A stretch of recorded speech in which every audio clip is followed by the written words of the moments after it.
cerita manusiawinya bukan cerita manusiawinya. Ketika pamannya itu meninggal, seolah-olah Rasulullah itu macam tidak terima ketentuan Allah. Dia angkatnya tangannya melebihi batas kepala. Yang Rasulullah itu lebih begini tangannya. Jadi inilah menunjukkan dasar bahwasanya Nabi Muhammad itu kalau doa ada angkat tangan, bukan hanya segini gunakan. Sampai diceritakan dalam sejarah sehingga nampaklah ketiak Rasulullah yang putih bersih. Ya, ketiak Rasulullah itu putih bersih itu. Sama kayak ketiak ibu kan? Ya, dibaca nanti di rumah, ya bu ya. Putih bersih. Apa kata Rasulullah? Ya Allah, hidupkanlah pamanku ya Allah, walaupun hanya sesaat. Aku ingin membawanya ya Allah ke dalam agamamu ya Allah. Tapi apa kata Allah? Wa ma 'alaina illa al-balagul mubin. Kata Allah, tugas orang yang menyampaikan Muhammad. Yang menentukan orang Islam tak Islam, kafir tak kafir bukan urusan kamu, kata Allah. Jadi rupanya itu Rasulullah itu tugasnya ngajak. Yang telah memberikan hidayah ke kalbu seseorang itu adalah Allah. Makanya di sini bukan saya itu. Ustaz Somad sendiri nggak akan pernah bisa ngalimkan orang. Ya, hidayah itu mutlak hak prerogatif Allah. Maka mohon maaf, bersebelahan berumah dengan masjid, kalau memang tak ada hidayah, tak datang pun. Ibu-ibu nih dapat hidayah di makam orang. Hujan pun kata Pak Kades tadi, ringan langkahnya bu. Ini hidayah bu. Di sini bu, kita dialog sedikit. Hidayah itu kira-kira dijemput atau ditunggu? Awas tamu rekam. Bu, ini nampaknya Ustaz saja laki-laki.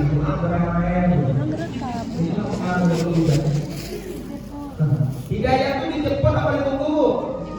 Dijemput. Hidayah jangan ditunggu, dijemput. Nah, jadi ibu-ibu yang hadir ini termasuk orang-orang yang menjemput hidayah, ditegur Allah seperti itu. Akhirnya bu, nanti ikhlaskanlah paman yang meninggal walaupun dalam keadaan sakit. Dan kita cerita tentang meninggal Abu Thalib. Belum ada buka Rasul meninggal pamannya Abu Thalib. 2 bulan kemudian Rasul istrinya meninggal. Siapa bu? Khadijah rupanya bu, bukan sosok, bukan hanya sosok istri, tapi juga rupanya donatur. Ibu tahu donatur? Apa? Penyandang dana bu. Ya, memang itu sudah pada ilmu Allah. Memang sengaja Allah sandingkan Nabi Muhammad dengan seorang perempuan yang kaya raya. Kaya raya bu, kaya raya tapi nggak berdaki. Itu Khadijah. Hari ini banyak orang kaya tapi daki. Yang akan duitnya daki lah ya wanita. Ya, wanita tak begitu. Karena apapun cintanya bu, kita jujur aja. Dalam mengembangkan dakwah pasti butuh dana. Masa cerita. Nih, membangun masjid pakai dana kan? Bangun madrasah pakai dana kan? Ibu bikin kegiatan pakai dana kan? Ini sholat kita ibu, ini besar tak besar, bila kecil tak kecil lagi. Ini pakai dana kan?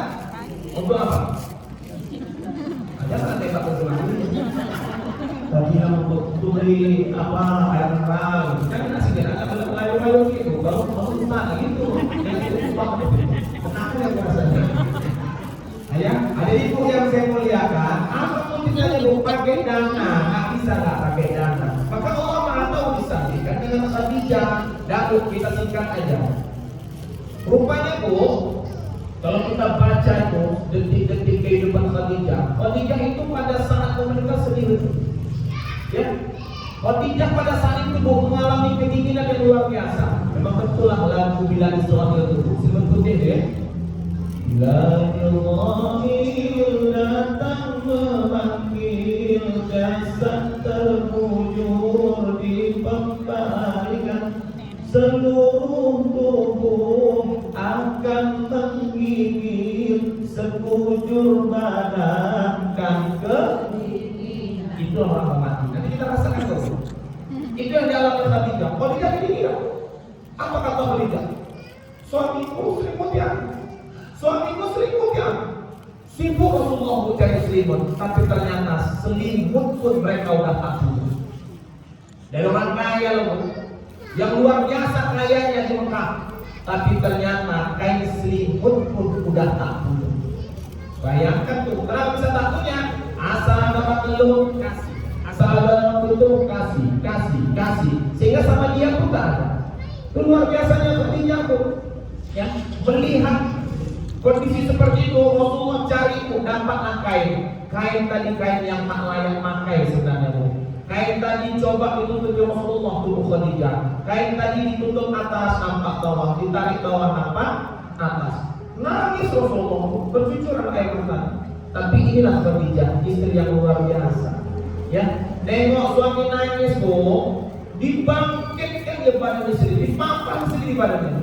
Dia tidak ingin melihat Rasulullah berduka. Inilah luar biasanya Khadijah. Luar biasa tuh, mampu menenangkan hati suami. Banyak kalau kita baca sejarah tuh, luar biasa perjuangan Khadijah untuk Nabi Muhammad. Istri yang mampu menenangkan ketika Rasulullah itu hatinya galau. Luar biasa. Coba baca sejarah ketika Rasulullah itu dapat wahyu di Gua Hira.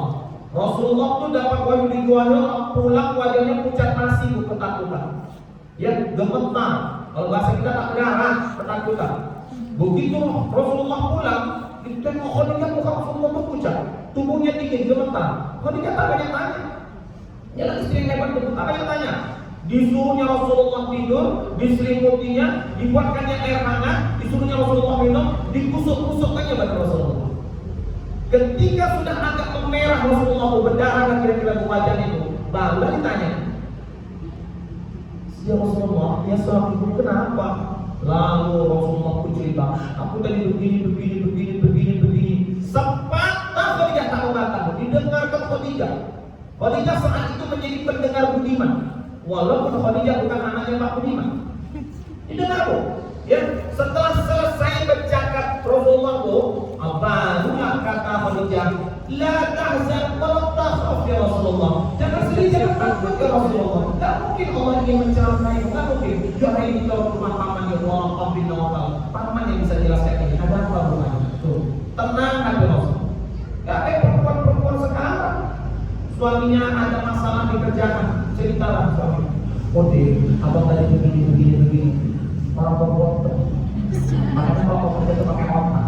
Banyak laki-laki kakek tahu tuh pakai otak. Aku mau tahu pakai ini, nggak mau sama kesal, mau nggak boleh. Ayo ini, bukan ketahuan apa, malah penting. Akhirnya dia pun semangat suami dari. Yang luar biasa benar. Makanya Khadijah itu menempati yang spesial di hati Rasulullah. Ya, ketika Rasulullah menikah dengan Khadijah, Rasulullah tidak pernah berpoligami. Misalnya, berapa lama Rasulullah itu menikah dengan Khadijah? 25 tahun. Ya, 25 tahun tuh. Setelah meninggal Khadijah, Rasulullah itu kan langsung nikah. 3 tahun menduda, baru akhirnya dia nikah lagi. Jadi kalau ikut sunnah begitu sekali. Rasulullah pun menikah dengan Khadijah, Khadijah meninggal, 3 tahun dia menduda, baru dia nikah lagi. Nah, setelah itulah dia baru berpoligami. Maka tercatat dalam sejarah, Rasulullah itu 25 tahun berpoligami, 25 tahun bermonogami, 10 tahun berpoligami, dan 3 tahun hidup dalam menduda. Itu catatan hidup Rasulullah. Ya, nah, jadi kembali kita ke sejarah tadi, Khadijah nengok Rasulullah bersedih. Apa kata Khadijah? Suamiku kenapa nangis? Kenapa nangis? Apa kata Rasulullah? Khadijah, pernahkah engkau menyesal menikah dengan aku? Kata Khadijah, jangan pernah ngomong begitu ya suamiku. Sedikit pun di hatiku tidak pernah terbesit menyesal menikah dengan engkau. Malah aku bangga bisa bersanding dengan Muhammad bin Abdullah, kata Khadijah. Namun apa kata Rasul? Tapi lihatlah Khadijah, sekarang apa yang kau punya? Dulu kau wanita yang kaya raya, tapi setelah menikah dengan aku habis seluruh harta. Apa kata Khadijah untuk menenangkan hati suaminya? Jangankan hartaku ya Rasulullah, jangankan hartaku ya suamiku. Seandainya umurku dipanjangkan oleh Allah, engkau ingin menyampaikan dakwah Islam, engkau temui sebuah paret yang paret itu nggak ada tipinya. Aku rela badanku ini sebagai tipi untuk kau pijak-pijak agar kau sampai mengembangkan dakwah Islam. Tuhan, luar biasa pengorbanannya terhadap Rasulullah. Maka kehilangan dua sosok ini, Rasulullah seperti mendapat pukulan besar. Ya, dah kita singkat kata, singkat cerita, meninggallah, udah meninggal yang melindungi, meninggal pula yang biasa tempat berbagi, tempat kawan cerita. Ya, bayangkanlah suami kehilangan istri, gimana ya? Teman-teman mohon maaf, suami ini kalau meninggal gitu, tak pernah dia mau lama-lama dalam kesedihan. Beda dengan ibu, ya kan Bu? Iya, karena kita masalah katanya Bu. Dan ini biasa dibenci, urus. Kalau ibu kan yang mengurus. Nah, jadi dia jalan Rasulullah, galau Rasulullah. Mau kemana? Orang kampus semakin berani sama Rasulullah, makin merajalela. Karena yang meninggal Rasul sudah tak ada. Akhirnya Bu, Rasul melihat secerca harapan ada di kota Taif. Maka singkat kata, singkat cerita, Rasul pun berangkat ke Taif. Ingin dakwah, rupanya bukan diterima, malah dilempari pakai batu, dilempari pakai tulang unta, dilempari pakai kayu.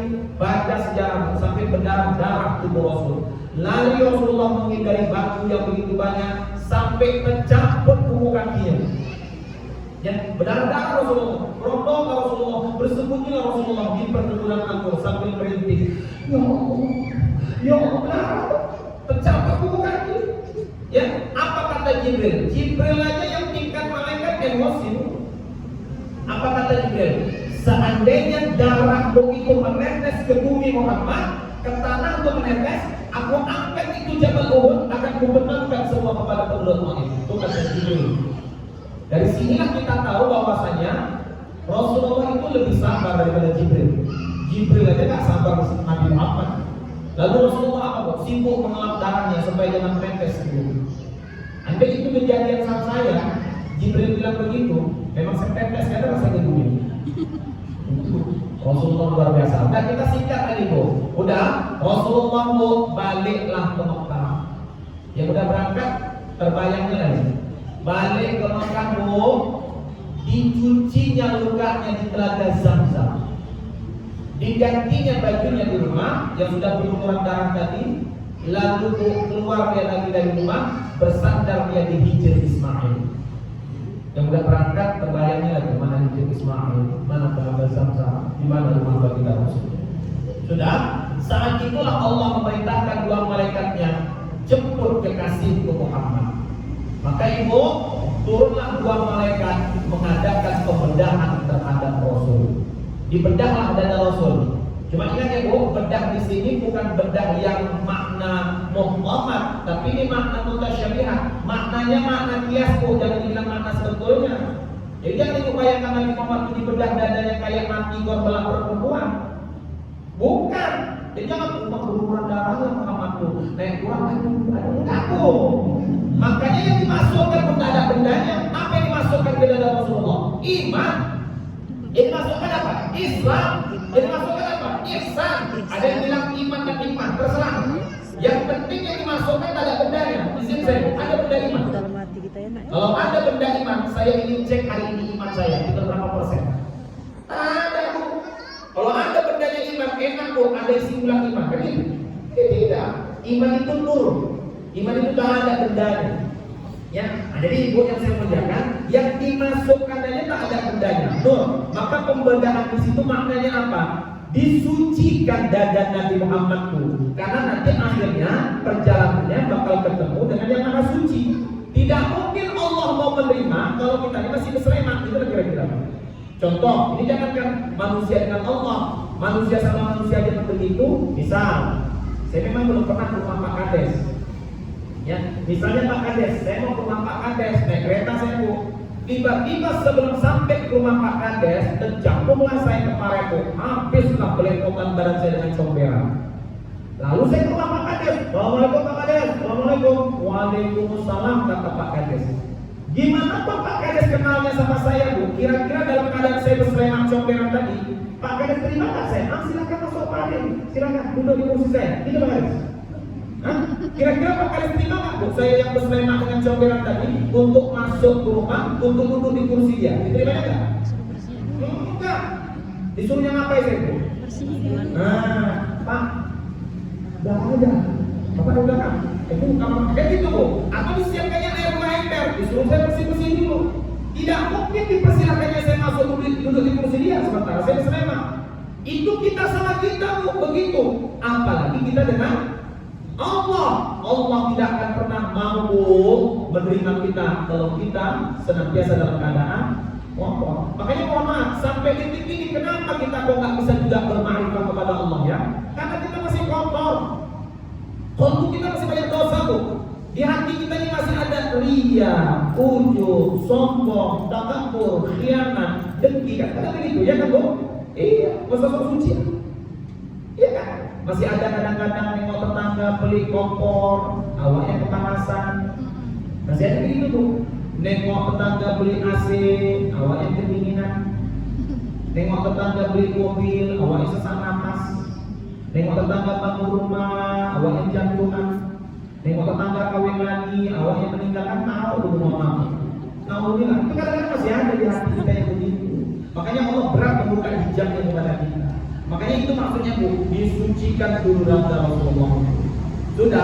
Sudah disucikan sesingkat lagi Bu, ingat waktu. Barulah Rasulullah itu diperjalankan. Jadi baca anak kita nih Bu, yang masih kecil tapi suaranya luar biasa. Diasah lagi jadi insyaallah.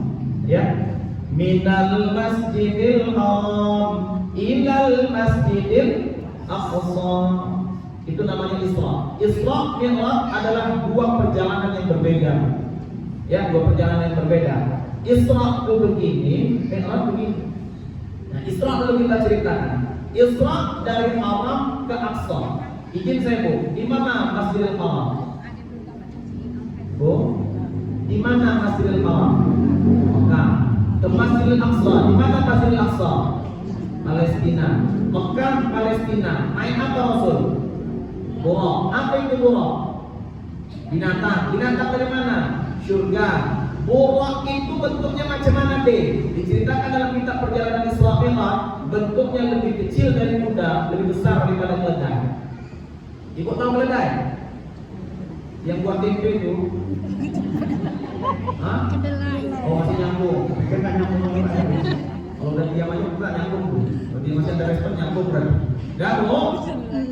Buraq itu sesuai dengan maknanya Bu. Buraq itu berasal dari kata barqun. Barqun itu artinya kilat. Maka kecepatan buraq secepat kilat. Saya singkat aja Bu. Minal Masjidil Haram ilal Masjidil Aqsa. Naik buraq. Nah baru Mi'raj. Bu, saya dulu lama Bu salah memahami sejarah, gagal paham sejarah. Saya pikir Nabi Muhammad Mi'raj ke atas naik buraq. Oh enggak rupanya. Buraq gak satu naik ke atas Bu. Makanya buraq diikat di Masjidil Aqsa Palestina. Tempat pengikatan buraq itulah yang hari ini menjadi tembok ratapan orang Yahudi. Ya dari situ Nabi Muhammad berangkat. Ya, buraq diikat di situ. Lalu kita isi Bu, Nabi Muhammad ke atas naik apa? Naik tangga. Ya, naik tangga. Tapi Ibu jangan bayangkan tangganya kayak mana. Yang jelas diceritakan Ibu, nabinya diam, tangganya yang berjalan. Nabinya diam, tangganya yang berjalan. Nah, Bu, dulu ini diceritakan Rasul sama orang Mekah, gak ada yang percaya Bu. Apa kata mereka? Oh gila Muhammad, dari mana ceritanya ada tangga berjalan? Dulu. Sekarang Bu, canggihnya teknologi zaman modern, ada nggak tangga berjalan? Maka setelah saya resapi maka dari perjalanan Isra Mi'raj ini, perjalanannya terjadi di masa lalu, perjalanannya tempo dulu, tapi teknologinya teknologi zaman now. Teknologi sekarang, hari ini Bu, ada kendaraan tercepat? Ada. Jadi Bu sekarang di Isra Mi'raj ini lebih mudah dipahami, karena kenapa? Teknologi canggih. Saya contohkan begini Bu, saya contohkan. Zaman atuk saya dulu berangkat haji itu naik kapal laut. Atuk saya berangkat haji naik kapal laut 3 bulan PP. Ibu tahu PP? Hah? Pergi bulan. Ibu jangan cerita pulang dulu, pergi belum. Masuk pergi belum? 3 bulan PP, 3 bulan pergi pulang. 1 bulan setengah pergi, 1 bulan setengah pulang. Nah kapan pun atuk hidup atau meninggal di sana. Belum ada televisi, belum ada HP, belum ada telepon. Taunya selamat tak selamat macam ada dia itu pulang. Kalau dia pulang beserta kompor-kompornya selamat. Kalau pulang kompornya saja, tapi meninggal. Makanya dulu melepas orang haji bu, nangisnya luar biasa. 3 bulan bu, kan kepala tangkap. Lain lagi dengan perjalanan dia di sana, lain lagi dengan dia melaksanakannya di sana. Nah itu dulu bu. Sekarang zaman sudah berubah, teknologi sudah modern, udah ada besi yang mengangkat ke atas. Apa namanya? Pesawat. Alhamdulillah udah ada pesawat sekarang. Nah, dengan adanya pesawat, orang berangkat haji, berangkat umroh dari Bandara Kuala Namu ke Tanah Haram, berapa jam cuma bu? 7 jam pergi, 7 jam pulang, total 14 jam. Tengok waktu yang dipangkas.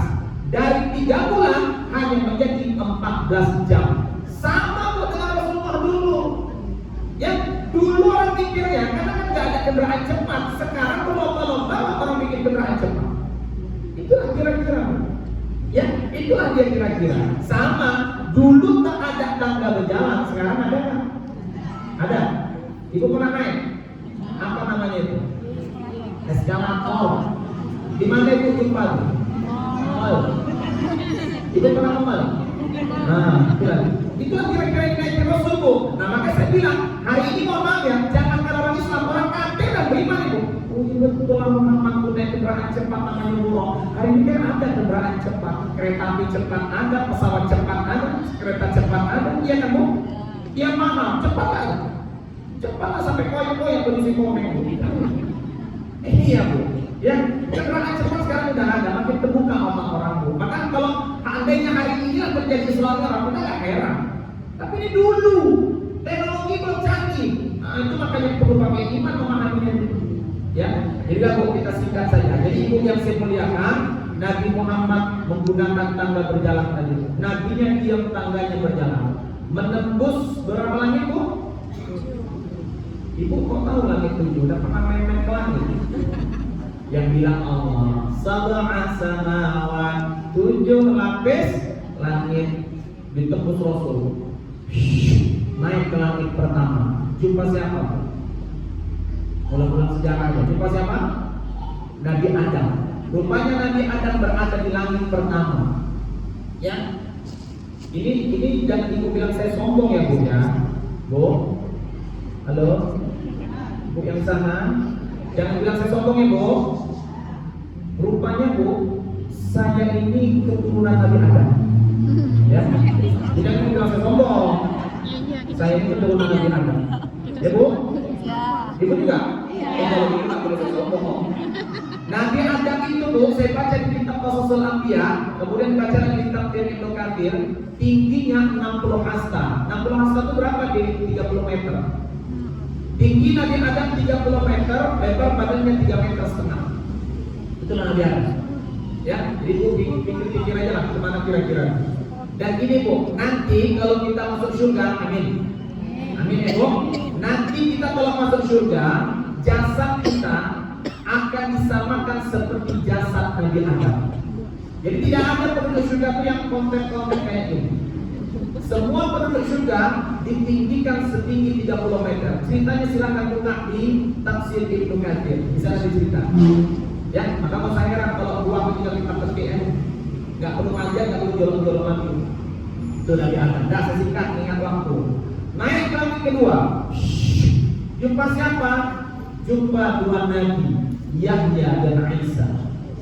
Di sini membetulkan sejarah bahwa Nabi Isa tidak mati di tiang salib, tapi diangkat ke atas langit. Dan dalam perjalanan Isra Mi'raj ketemu tuh Nabi Muhammad dengan Nabi Isa. Ya, Nabi Isa ini nama aliasnya banyak bu. Nabi Isa itu nama aliasnya siapa? Al-Masih. Kemudian Yesus. Yesus juga nama Nabi Isa. Jadi jangan ibu pikir asal Yesus itu Kristen, enggak. Bahasa Ibrani itu Yesus sama Isa sama Al-Masih. Cuma bedanya kita dengan mereka, kita memahami Yesus sebagai Nabi dan Rasul, mereka memahami Yesus sebagai Tuhan. Itu aja bedanya. Dan percayalah ibu, Nabi Isa itu nanti akan kembali Allah turunkan menjelang dunia bakal kiamat. Tapi jangan ibu tunggu turunnya yang matang tengah, tak bakal. Ya, ada ibu yang saya muliakan di langit kedua. Saya singkat lagi. Naik ke langit ketiga. Jumpa siapa? Jumpa Nabi yang paling ganteng. Kalau ganteng nyambung. Yusuf. Ya iyalah ya. Ini nabi yang luar biasa gantengnya Bu, Nabi Yusuf. Ya mohon maaf saya, mohon maaf. Saking gantengnya sampai ada seorang perempuan yang ingin memperkosa Yusuf. Siapa namanya? Zulaikha. Ya, tapi Yusuf laki-laki tampan dan kuat iman Bu. Diajak Zulaikha untuk berbuat mesum. Yusuf nolak. Ya, luar biasa Nabi Yusuf. Ganteng, imannya kuat. Ada hari ini laki-laki ganteng tapi imannya nggak kuat. Ada imannya kuat tapi bukannya capek Bu. Ini lengkap, ganteng dan imannya luar biasa. Diajak mesum, dia nggak mau. Akhirnya Zulaikha merasa malu dan emosi. Mohon maaf, dikejarnya Yusuf Bu, ingin diperkosa. Yusuf lari Yusuf Bu. Anda itu saya, mana ada pulang? Asal ini tidak lari. Zulaikha tidak buruk, tidak jelek, cantik Bu Zulaikha. Tapi dia Yusuf, lari Zulaikha, lari Yusuf dulu, lari Yusuf. Akhirnya difitnah lagi Yusuf yang ingin memperkosa Zulaikha. Tapi takdir Allah melindungi nabinya. Bayi yang ada dalam ayunan dengan izin Allah bisa bercakap bayi. Dipencet pusatnya, ngomong bayi. Apa kata bayi tersebut? Kalau jubah Yusuf koyak bagian depan, Yusuf yang salah. Tapi kalau jubah Yusuf koyak bagian belakang, Zulaikha yang salah. Dicek dan dicek Bu, ternyata yang koyak bagian mana? Belakang. Karena Yusuf yang lari, Zulaikha yang menarik Yusuf. Ya, tapi karena Zulaikha adalah istri seorang pembesar, mesti ditutup aibnya. Terfitnah juga lah Nabi Yusuf, dan Nabi Yusuf mesti berdekam dalam penjara. Ditutup rahasia ini, coba ditutup, tapi yang namanya rahasia lah Bu. Gimana pun cantiknya penutupnya, akhirnya terbongkar, ketahuan. Botol yang mulutnya bisa ditutup, mulut manusia ini payah nutupnya. Gimana pun rapinya ditutup, terbongkar juga. Akhirnya sampailah ke telinga emak-emak di masa itu. Tahu lah emak-emak Bu, kalau udah dapat cerita, Zulaikha yang salah. Memang Zulaikha tuh gatal. Udah punya laki tuh masih ganggu bohong-bohong, memang gatal. Sampailah ke telinga Zulaikha Bu, cerita emak-emak tuh panas telinga Zulaikha. Ya kan Bu? Kuping ini tak bisa dengan cerita yang tak elok ini. Ini tak jadi bunyi. Wah cantik kali Wah, baik kali Wah. Ini. Tapi kalau jelek-jelek kan orang panas. Nah itu makanya kita ini kan terdiri daripada 4 unsur: api, air, angin, tanah. Dan itu dilambangkan pada kepala kita ini, pada wajah kita. Di wajah di kepala kita ini ada unsur api, ada unsur air, ada unsur angin, ada unsur tanah. Mana dia deh? Ini mata Bu, unsur air. Mata itu Bu, namanya air itu Bu, air itu kalau kita mau mendirikan sebuah bangunan untuk menunjukkan bangunan itu lurus tak lurusnya, dipakai yang waterpass. Kalau waterpass ini lari dalam mana? Jadi rupanya untuk nengok orang jujur tak jujur itu, tengok gigi matanya. Tengok gigi matanya, pandang matanya. Tahu lah kita jujur atau enggak ini. Ya, makanya polisi kalau menginterogasi pelaku ditengoknya matanya. Anda jam 9 waktu terjadi pembunuhan itu di mana posisinya? Saya Pak ditengoknya matanya. Dari mata tuh dia tahu kita jujur atau tidak. Ibu juga dulu begitu. Waktu bagaimana bapak menyatakan cinta sama ibu? Sebenarnya adik cinta nggak sama apa? Ditengoknya mata itu. Mata tak bisa berbohong. Gitu juga guru. Saya rasakan itu. Saya ngajar di kelas, saya tengok mata anakku. Paham tuh yang Bapak jelaskan? Paham Pak, saya tengok mata. Rokok belum paham kan? Iya Pak. Gitu.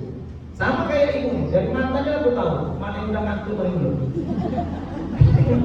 Iya, mata tuh seperti jujuran. Dan ada nggak unsur angin di kepala kita? Ada. Mana dia? Hidung, nafas. Ada nggak unsur api? Apa? Ada. Mana dia? Telinga. Maka udah panas. Ada nggak unsur tanah? Ada. Mana dia? Mulut. Tanah itu apa yang dilempar? Mas, diterimanya tuh. Apa yang dilempar diterimanya? Sama, mulutnya pun begitu. Risol, cendol, buntung rokok masuk di tangan. Ya, adik ibu yang saya muliakan, sampailah ke telinga Zulaikha cerita tadi Bu. Apa kata Zulaikha? Mak ini belum tahu macam mana gantengnya Yusuf. Tengoklah nanti. Maka Zulaikha pun bikin taktik, bikin strategi. Diundangnya lah mak itu makan gratis. Mak ini kan pantang diundang makan gratis, luar biasa namanya. Dan dulu kan mama ini, saya cerita mama berangkat. Ya Bu, diundang mau makan gratis, diundang datanglah mama tuh makan gratis. Siap makan, dikasih Zulaiha buah yang berkulit, disiapkannya sebilah pisau. Memang udah rencananya. Ibu-ibu udah makan, udah Zulaiha. Macam mana rasanya Bu? Mantap. Bu, silakan nikmati buahnya. Cuma dipotong dulu ya Bu kulitnya ya. Iya Zulaiha. Dikuliti orang ulang. Ya buah tadi. Saat sedang menguliti buah tadi Bu, disuruh Zulaiha lah Yusuf keluar. Keluarlah Yusuf. Berjalanlah Yusuf bak seorang peragawan yang berjalan di atas catwalk. Jalan. Apa kata Zulaiha? Ibu-ibu, inilah Yusuf, laki-laki yang segila-gila itu. Ditengok mak-mak tuh macam mana gantengnya Yusuf. Tak sadar lagi mereka, bukan kulit buah yang mereka iris, melainkan sudah habis jari-jari tangannya mereka iris. Pertanyaannya, terasa nggak? Terasa nggak Bu? Kenapa tak terasa? Mereka sedang fana. Fana bukan cuk. Kita isinya Bu, naikkan gajinya sedikit. Itu baru nengok Yusuf. Bagaimana kalau nengok yang menciptakan Yusuf? Itu makanya gak usah heran ketika orang sampai ma'rifatnya kepada Allah. Coba tengok sejarah daripada Ali bin Abi Thalib. Kena mana? Jam. Kata Ali, tunggu aku sholat. Jangan dijawab kanan. Sholat Ali 2 rakaat. Saat sholat itulah ditarik panahnya. Dia tak terasa. Seolah-olah sholat itu menjadi bius bagi dirinya. Kenapa? Karena dia sudah nengok yang maha indah. Itu dia. Nah, kalau kita belum sampai ke makom itu, kita jangan kena panah, kena nengok aja goyang. Ya, itu kita. Ya, udah kita singkat Bu. Naik ke langit ke-4 jumpa Nabi Idris, naik ke langit ke-5 jumpa Nabi Harun, naik ke langit ke-6 jumpa Nabi Musa, naik ke langit ke-7 jumpa Nabi Ibrahim. Dan singkat kata singkat cerita terus berjalan. Berhentinya Nabi Muhammad berjalan ketika Allah sudah memperkenalkan dirinya. Toha ayat 14. Apa kata Allah? Innani Allah la ilaha illa ana. Muhammad, akulah Allah, bukan yang mencari-cari. Enggak ada Tuhan lain selain aku Muhammad.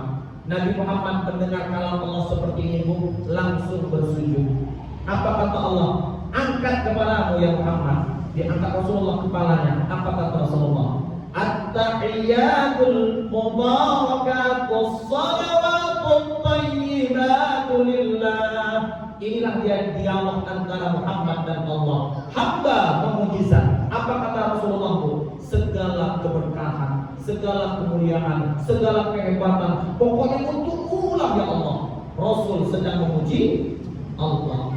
Apa Allah diam? Enggak Bu, Allah balas. Allah pula yang memuji Nabi Muhammad. Apa kata Allah? Assalamu alaika ayyuhan nabiyyu wa rahmatullahi wa barakatuh. Selamat juga untuk hai nabiku, hai rasulku, rahmat untukmu, barakahlah untukmu. Nabi Muhammad diam Bu, seolah-olah macam gak bahagia. Padahal yang kita kasih selamat siapa? Allah. Kenapa Muhammad? Kata Allah, masih kurang. Aku loh yang ngasih selamat. Aku bukan makhluk. Bu, isinya Bu, dikasih selamat aja sama Pak Gubernur kita senang. Anak kita pesta, dapat karangan bunga dari Pak Gubernur. Tuh di kamera. Ini karangan dari Pak Gubernur. Ini dari Bupati. Betul kan Bu? Ini berfoto berdua sama Pak Jokowi, hampir sama Pak Gubernur. Betul kan? Masa menapik, betul kan Bu? Bangganya kita. Ini Bu yang ngasih selamat bukan lagi bupati, bukan lagi camat, bukan lagi presiden, bukan lagi gubernur. Yang menciptakan presiden, gubernur, bupati dan camat. Ya, tapi Rasulullah macam gak ada lagi ya. Apa yang kurang Muhammad? Kata Allah. Apa kata Rasul? Ya Allah, hanya akukah yang mau beri selamat? Bagaimana dengan umatku yang di permukaan bumi sana, yang mau mengikut ajaranku? Apa kata Allah? Sayang kali kau dengan umatmu ya Muhammad. Aku sayang dengan umatku ya Allah. Aku sayang. Sayang betul rupanya Nabi Muhammad dengan kita. Kita yang tak mau diuntung. Mohon maaf, begitu Rasulullah sayang sama kita. Yang tak udah jumpa pun dengan Allah, tak pernah lupa dengan kita. Kita kadang-kadang undangan sama Bu, tiba-tiba Pak Ondin turun, berfoto sama Pak Ondin, kawan mau tinggalkan. Kau sampai nanti kau ya kita binginnya sama, begitu foto kau tinggalkan apa? Lupa apa kita? Aku sama kakak. Baru lupa Pak Ondin, dan lupa sama kawan. Berapa banyak hari ini Pak Suami makan di warung nasi, makan ayam lupa sama bini. Rasul tidak dan jumpa dengan Allah, masih ingat sama hambanya, masih ingat sama umatnya. Oke lah kata Allah, kasih mereka selamat. Apa kata Allah bu? Assalamu alaina wa ala ibadillahis. Kasih mereka selamat Muhammad asal mereka termasuk hamba-hamba yang saleh. Maka apa kata Allah, kata Rasulullah? Asyhadu an la ilaha illallah. Apa kata Allah? Wa asyhadu anna Muhammadar Rasulullah. Rupanya inilah dia bu, pelantikan resmi Muhammad sebagai Rasul. Lantik pertama lantik bumi, yang melantik masih Jibril. Ada Jibril anta Rasulullah iqra bismi rabbikal ladzi khalaq. Dilantik bumi, lantiknya dua umur 40. Tapi lantik kedua, lantik langit langsung Allah yang melantiknya. Kaulah Muhammad utusan aku kata Allah. Ini satu-satunya Rasul yang dilantik di langit cuma Nabi Muhammad. Makanya dikatakan dia Sayyidul Anbiya wal Mursalin, induknya para nabi dan rasul, lantiknya sampai lantik langit. Ya, dah kita singkat bu. Lalu apa bu? Dikasih Allah oleh-oleh. Itu disampaikan ibu ketua. Ya, namanya udah jalan jauh pasti pulang bawa oleh-oleh. Ya kan bu?